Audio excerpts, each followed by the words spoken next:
Self improvement सिरिजको day 5 मा स्वागत छ। आजको मेरो वर्कआउट प्लान थियो अप्पर बडी। वर्कआउट गर्नुभन्दा अगाडि वार्म अपहरु गर्छु।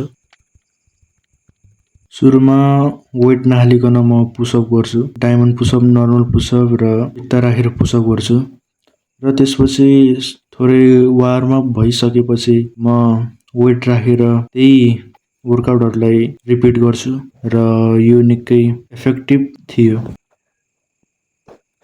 वेटेड वर्कआउटहरु गर्दा मेरो आर्म्स र चेस्टमा निकै पम्प आइसकेको थियो। त्यसपछि चेस्टको सेक्सन कम्प्लिट गरेर म पुलअप गर्न जान्छु। तर पुलअप त गरे, वेट राखेर पुलअप गर्नै बिर्सेछु। आखिरमा यो रहेको छ मेरो बडी कन्डिसन र यसमा डेफिनेसन राम्रो देखेछ भनेर नझुक्किनु होला, किनभने लाइटमा मेरो बडी यस्तो देखिन्छ। So that's all for today.